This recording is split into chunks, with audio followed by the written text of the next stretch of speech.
Thank you, Mr Chairman.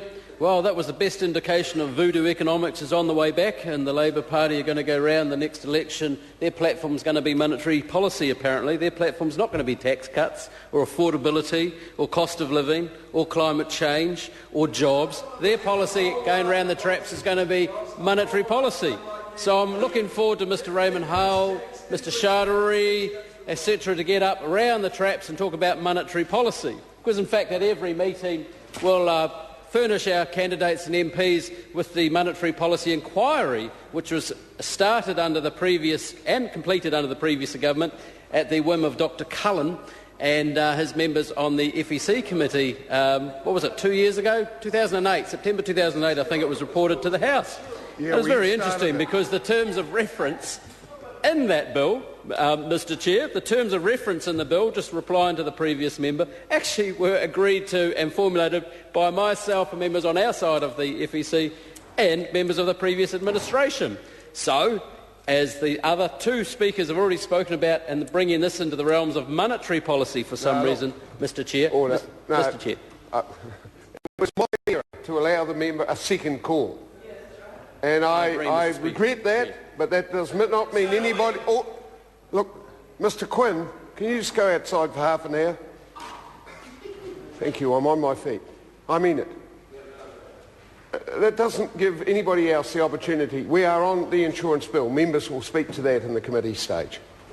Thank you, Mr Chairman, and I totally agree with you, and I reiterate the Insurance Prudential Supervision Bill does form under the ambit of the Reserve Bank, but just one qualification: it has nothing to do whatsoever with the Reserve Bank Act, as some other members have, although the Reserve Bank have sponsored and helped it through the committee session.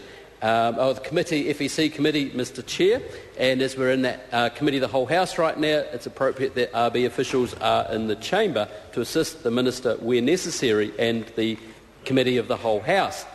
But it is very pertinent, Mr Chair, to not confuse this Insurance Prudential Supervision Bill with any type of regulation and anything to do with finance companies, because, Mr Chair, not 1 cent, I think I'm correct in saying, not 1 cent has been lost within New Zealand or even across the states from memory from collapses of insurance companies.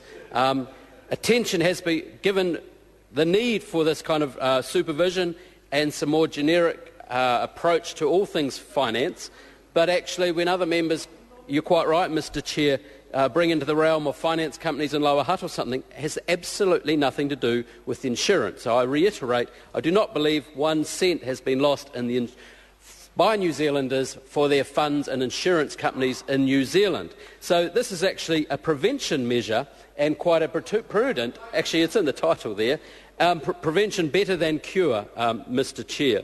And it does bring some it's a recognition of modern finance where exposure in finance companies, exposure to funds and insurance industries and any cross-pollination in there or exposures to each other, actually it is good to have the same regulator at the top of the tree keeping an eye on everything, and there are some common themes to how this bill works as to how banking supervision works, because some of the funds involved here, even though they are ring-fenced in many aspects, it does need strengthening, actually are quite substantial and dwarf some of the funds and some of the institutions members over on the other side in their earlier two speeches were speaking about, Mr Chair.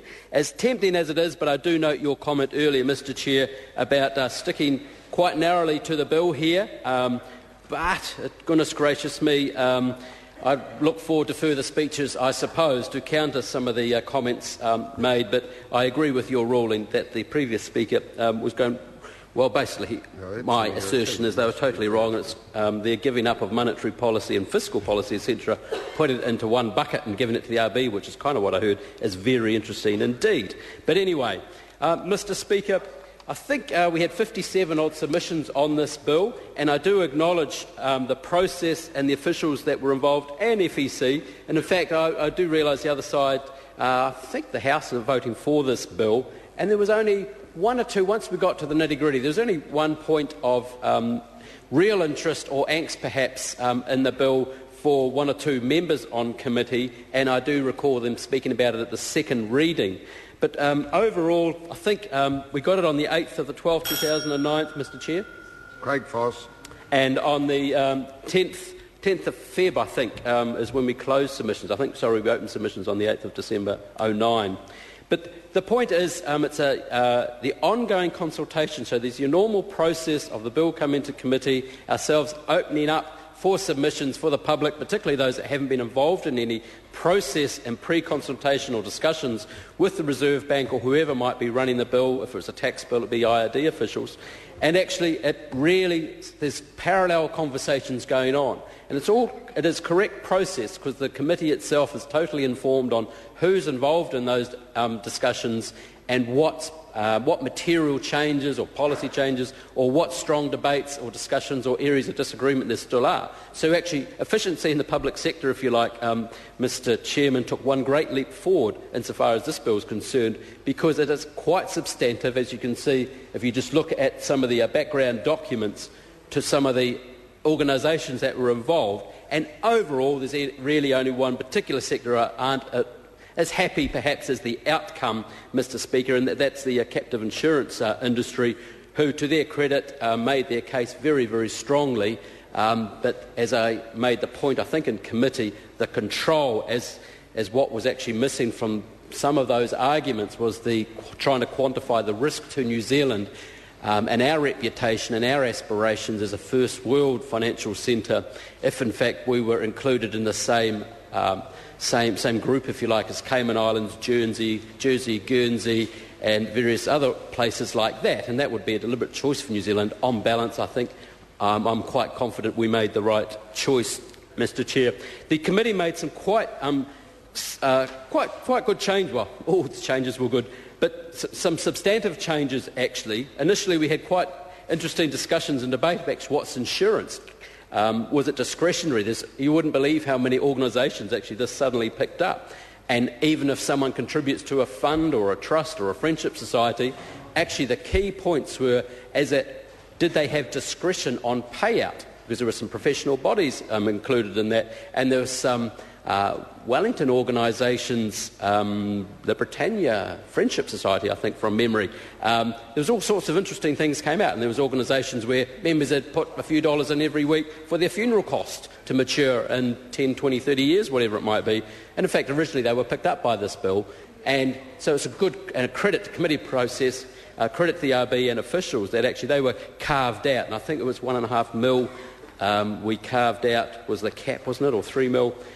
Basically, there was no mischief whatsoever, and the risk to the New Zealand financial system, the insurance part of New Zealand financial system, was actually very, very small insofar as those bodies were concerned. And as it turned out, there's almost 2 or 3 groups here, those very small groups. Then there's some professional bodies, such as some medical insurance, some veterinary insurance, some dental insurance, and then your larger players who, we all know, such as your AMIs and your big end of town, I suppose, insurance. And overall, I'd still attest that on the whole they are generally comfortable. There was some detail that they weren't comfortable with, and some aren't all that happy. But some of the rhetoric around it and allegations around this bill, actually it's quieted down quite massively. Some of the allegations about increasing premiums because of this bill, etc., actually haven't come to pass because they were being a bit facetious, some of them, because actually they'd built in those premiums. They'd made changes anyway because of other changes to the tax treatment of their life insurance side of their business and the normal insurance side of business, one being the kind of the balloon side and one the user pays pay-as-you-go type stuff. One point, Mr Chair, other members did have concerns about the impact on a large New Zealand insurance company on their balance sheet, and as again I said in my second reading speech, I think it was, that actually this has been flagged for quite some time. I can't quite remember when it was first introduced to the House, but there had been discussions for quite some time. So the effect of what's in the bill here, for it to impact someone's balance sheet, well, actually it's something like probably 3-4 years all up from first discussion to when they must comply. And there have been allegations as to cost, therefore cost to some of the policyholders and trust holders or unit holders, if you like, for those institutions. Actually, and it came into the discussion with New Zealand regulation versus Australian regulation, after 3 or 4 years of lead time, a balance sheet moves round, investment decisions have been made, Some make those decisions around some regulatory arbitrage perhaps, some around tax arbitrage. But Mr Chair, this is a very good bill.